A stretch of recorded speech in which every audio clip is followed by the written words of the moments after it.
അതായത് 2 മണിക്കൂറിൽ നിർത്തേണ്ട പടമായിരുന്നു അവർ സത്യം പറഞ്ഞാൽ 3 മണിക്കൂറിൽ നമുക്ക് തന്നിട്ടുണ്ടായിരുന്നത്. ആൻഡ് ഈ ഒരു 3 മണിക്കൂറിനകത്തുള്ള എന്തെങ്കിലും ഉണ്ടോ എന്ന് ചോദിച്ചു കഴിഞ്ഞാൽ അത് എനിക്ക് പേഴ്സണലി എനിക്ക് തോന്നിയിട്ടില്ലായിരുന്നു. എല്ലാ കൂട്ടുകാർക്കും വെക്സ് എൻ്റർടൈൻമെൻറ്റിലേക്ക് ഒരിക്കൽ കൂടി സ്വാഗതം. ഞാൻ നിങ്ങളുടെ ഹരികൃഷ്ണൻ. അപ്പോൾ ഇന്ന് നമ്മൾ നോക്കാൻ പോകുന്നത് നമ്മുടെ ഡെത്ത് റെക്കണിംഗ് പാർട്ട് 2 എന്ന് പറയാൻ പറ്റില്ല, കാരണം അതായിരുന്നു ശരിക്കും ഈ ഒരു പടത്തിൻ്റെ പേര്.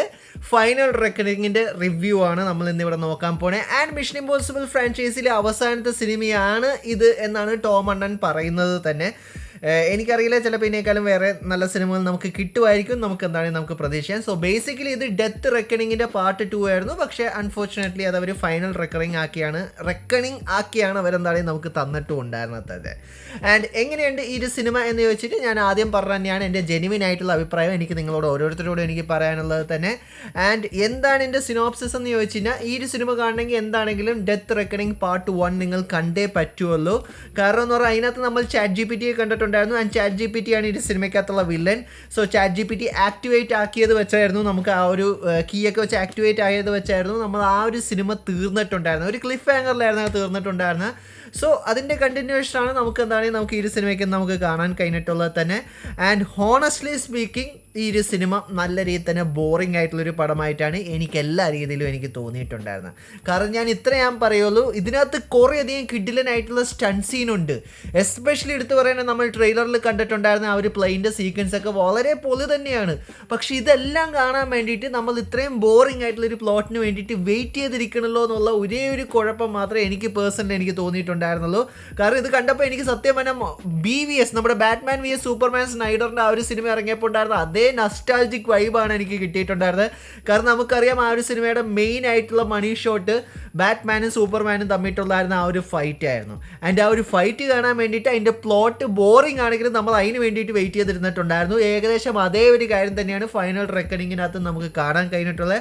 കാരണം എന്ന് പറഞ്ഞാൽ ഇതേപോലത്തെ സ്റ്റണ്ട് സീക്വൻസ് കാണണമെങ്കിൽ നമ്മൾ ഇതിൻ്റെ പ്ലോട്ട് സഹിച്ചേ പറ്റുമല്ലോ. ആൻഡ് അത് അതിന് നല്ല രീതിയിൽ തന്നെ ഒരു വധം ത്രൂ ഔട്ട് നമുക്ക് ഈ ഒരു പടത്തിൻ്റെ പ്ലോട്ടിൽ കൂടി നമുക്ക് ലഭിക്കുന്നുമുണ്ട്. ഇനി ടോം അണ്ണനെ കുറിച്ച് പറഞ്ഞാൽ നമുക്കറിയാം ടോം അണ്ണൻ്റെ ഒരു കിഡിലനായിട്ടുള്ളൊരു പെർഫോമൻസ് പുള്ളിക്കാരൻ എല്ലാ സിനിമയിലും കൊടുക്കാറുണ്ട്. അത് തന്നെയാണ് നമുക്ക് ഇതിനകത്ത് നമുക്ക് കാണാൻ കഴിഞ്ഞേക്കണം. പക്ഷേ ഞാൻ പറഞ്ഞില്ല, ഈ ആവശ്യമില്ലാതെ ലാഗ് അടിപ്പിച്ച് കൊല്ലുന്നത് മാത്രമാണ് ഈ ഒരു സിനിമ ചെയ്തിട്ടുണ്ടായിരുന്ന ഏറ്റവും വലിയ പോരായ്മയായിട്ട് എനിക്ക് തോന്നിയിട്ടുണ്ടായിരുന്നത്. ആൻഡ് അത് നമ്മൾ മാറ്റി വയ്ക്കുവാണെങ്കിൽ ഈ പറഞ്ഞിട്ടുള്ള സ്റ്റണ്ടെല്ലാം നമുക്കറിയാം, പുള്ളിക്കാരൻ്റെ സ്റ്റണ്ട് എന്താണ്, അത് പുള്ളി തന്നെയാണ് ചെയ്യുന്നത് എന്നുള്ളൊരു കാര്യം നമുക്ക് അറിയാവുന്ന തന്നെയാണ്. പക്ഷെ എന്നാലും ഈ ഒരു പ്രായത്തിൽ ഇതേപോലത്തെ സ്റ്റണ്ട് ചെയ്യുന്നതിന് കാര്യത്തിൽ സമ്മതിച്ചു കൊടുക്കാതിരിക്കാൻ പറ്റില്ല. അതുകൊണ്ട് തന്നെ എന്താ പറയണ്ടത്, സ്റ്റണ്ടിനെ കുറിച്ച് പറയുകയാണെങ്കിൽ എനിക്ക് ഈ ഒരു പടം എനിക്ക് ഇഷ്ടപ്പെട്ടു. പക്ഷെ അല്ലാതെ പടം എങ്ങനെയുണ്ടെന്ന് ചോദിച്ചു കഴിഞ്ഞാൽ എനിക്ക് ഈ ഒരു പടം എന്താണെങ്കിലും റെക്കമെൻഡ് ചെയ്യാൻ പറ്റുന്നില്ല. കാരണം സിനിമയുടെ സ്റ്റാർട്ടിങ് മുതൽ തന്നെ ഇവരിട്ട് ലാഗ് അടിപ്പിക്കുകയാണ് നമുക്ക് കാണാൻ കഴിഞ്ഞിട്ടുള്ളത്. കാരണം എന്ന് പറഞ്ഞാൽ സിനിമ സ്റ്റാർട്ട് ചെയ്യുമ്പോൾ തന്നെ നമുക്ക് കാണിച്ചു തന്നിട്ടുണ്ടായിരുന്ന പ്രീവിയസ്ലി ഓൺ മിഷൻ ഇമ്പോസിബിൾ എന്ന് പറഞ്ഞിട്ട് കുറേയധികം റീക്യാപ്പ് നമ്മളെ കാണിച്ചു തന്നിട്ടുണ്ട്. ഈ പല സീരീസ് കാണുമ്പോഴും നമ്മൾ കാണുന്നത് പോലെ പ്രീവിയസ്ലി ഇതിനു മുമ്പ് എന്ത് സംഭവിച്ചെന്ന് പറഞ്ഞാൽ അങ്ങനെ കുറേ ഇട്ട് ലാഗ് അടിപ്പിക്കുന്നുണ്ട്. ഇതിൻ്റെയൊക്കെ ആവശ്യം എന്താണ്? കാരണം നമുക്ക് ഒരു കാര്യം നമുക്ക് എന്താണെങ്കിലും അറിയാം, ഈ ഒരു പടം നിങ്ങൾ ഒരാൾ കാണാൻ പോവുകയാണെങ്കിൽ ഇതിന് മുമ്പുള്ള പടം കാണാത്തവർ ഇത് കാണാൻ പോകില്ല. കാരണം പടത്തിൻ്റെ പേരിനകത്ത് തന്നെ ഒരു ഫൈനൽ റെക്കണിംഗ് എന്നൊക്കെ ഇട്ടിട്ടുണ്ട്, ഇത് അവസാനത്തെ സിനിമ എന്നൊക്കെ പറയുന്നുണ്ട്. അപ്പോൾ നിങ്ങൾ തന്നെ നന്ന് ആലോചിച്ച് നോക്ക്. അപ്പോൾ ആ ഒരു കോമൺ സെൻസ് ഇല്ലാത്തവർക്ക് വേണ്ടിയിട്ടും പിന്നെയും കുറേ എന്താ പറയണ്ടത്, ഈ പറഞ്ഞ പഴയ സിനിമകളുടെ കുറേയധികം കാണിച്ചുകൊണ്ടാണ് നമ്മളെ പിന്നെ കാണിച്ചു തന്നിട്ടുള്ളത്. സത്യം പറയാലോ ഈ ഒരു സിനിമയ്ക്ക് ഫൈനൽ റെക്കണിംഗ് നല്ലായിരുന്നു പേര് കൊടുക്കേണ്ടിയിരുന്നത്.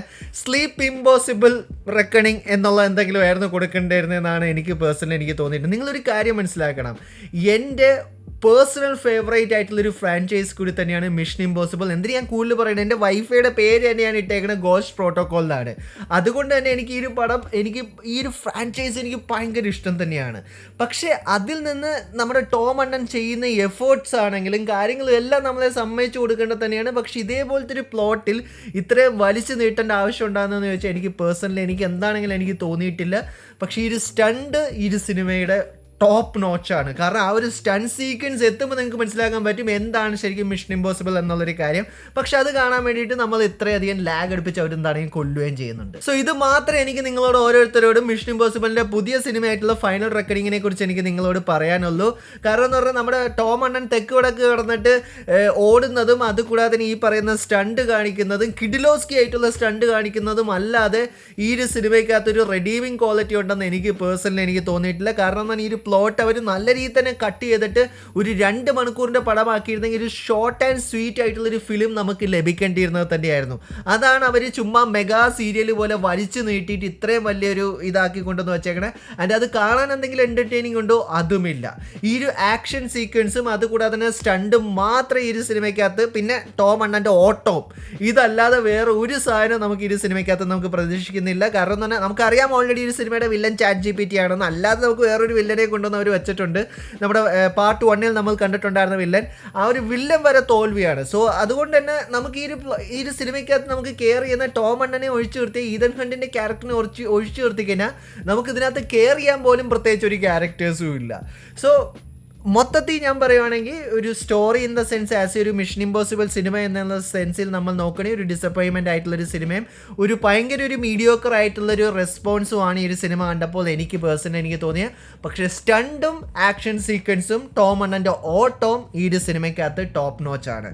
അത് ബെസ്റ്റ് എന്നല്ലാതെ വേറെ ഒന്നും എനിക്ക് പറയാൻ പറ്റില്ല. കാരണം ഒരു പ്ലെയിൻ സീക്വൻസ് എൻ്റെ പൊന്നു അത് വേറെ ലെവലാണ്. അത് നിങ്ങൾ തിയേറ്ററിൽ കണ്ടാലേ നിങ്ങൾക്ക് ആ ഒരു എക്സ്പീരിയൻസ് കിട്ടുള്ളൂ. പക്ഷെ അതിന് വേണ്ടിയിട്ട് നിങ്ങൾ ഈ വധങ്ങളൊക്കെ സഹിച്ച് നിങ്ങൾ ഇരിക്കണം. അത് നിങ്ങളുടെ ചോയ്സാണ്. സോ എൻ്റെ അഭിപ്രായം ഇത്രയേ ഉള്ളൂ. എനിക്ക് ഭയങ്കര ഒരു ആവറേജ് അല്ലെങ്കിൽ ഒരു ബിലോ ആവറേജ് പടമായിട്ടായിരുന്നു അൺഫോർച്ചുനേറ്റ്ലി മിഷൻ ഇമ്പോസിബിളിൻ്റെ പുതിയ സിനിമ എനിക്ക് പേഴ്സണലി തോന്നിയിട്ടുണ്ടായിരുന്നത്. ആൻഡ് ആസ് ഒരു ഫാൻ അത് നിങ്ങളോട് പറയുന്നതിലും എനിക്ക് നല്ല രീതിയിൽ തന്നെ എനിക്ക് വിഷമമുണ്ട്. കാരണം എപ്പോഴും നമ്മൾ ഓരോരുത്തരും എക്സ്പെക്ട് ചെയ്യുന്നതായിരിക്കില്ലല്ലോ നമുക്ക് റിയാലിറ്റിയിൽ നമുക്ക് ലഭിക്കുന്നത് തന്നെ. നിങ്ങളുടെ personal favourite mission impossible cinema ഏതാണ് എന്നുള്ള കാര്യങ്ങൾ കമൻറ്റ് ചെയ്യാവുന്ന തന്നെയാണ്. അതുകൂടാതെ തന്നെ നിങ്ങളുടെ ആ ഒരു പേഴ്സണൽ ഫേവറേറ്റ് ആക്ഷൻ സീക്വൻസ് നിങ്ങൾക്ക് പറയാവുന്ന തന്നെയാണ്. എന്നോട് ചോദിക്കണമെങ്കിൽ ഞാനിപ്പോഴും അന്നും ഞാൻ നേരത്തെ പറഞ്ഞ പോലെ ഗോസ്റ്റ് പ്രോട്ടോകോൾ ആണ് എൻ്റെ പേഴ്സണൽ ഫേവറേറ്റ്. പിന്നെ നമ്മുടെ ഹെൻറി കാവിൽ ഉണ്ടായിരുന്ന ആ ഒരു സിനിമ റോഗ് നേഷൻ.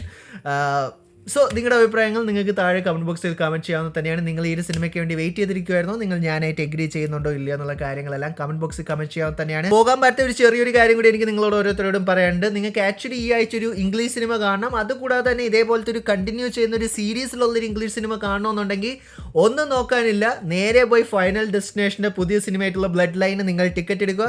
അത് നല്ല രീതിയിൽ തന്നെ എൻ്റർടൈനിങ് ആയിട്ടുള്ളൊരു പടമായിട്ടാണ് എനിക്ക് പേഴ്സണലി തോന്നിയിട്ടുണ്ടായിരുന്നത്. അതിൻ്റെ റിവ്യൂ നമ്മൾ ചെയ്തിട്ടുണ്ട്. അത് നമുക്ക് ഇവിടെ ഞാൻ മെൻഷൻ ചെയ്യുക. സോ നിങ്ങൾക്ക് കണ്ടു നോക്കാൻ തന്നെയാണ്. അതുകൂടാതെ തന്നെ നമ്മുടെ ഡെത്ത് റെക്കോർഡിങ്ങിൻ്റെ പാർട്ട് 1 റിവ്യൂവും കൂടെ കൊടുത്തിട്ടുണ്ട്. അത് നിങ്ങൾക്ക് കണ്ടു നോക്കാവുന്ന തന്നെയാണ്. സോ ഇത്രയും കാര്യങ്ങൾ എനിക്ക് ഈ പുതിയ സിനിമയെക്കുറിച്ച് എനിക്ക് പറയാനുള്ളൂ. സോ അഭിപ്രായങ്ങൾ നിങ്ങൾ രേഖപ്പെടുത്തുക. So once again thank you so much for watching this video. Stay safe guys, stay awesome. See you guys next episode.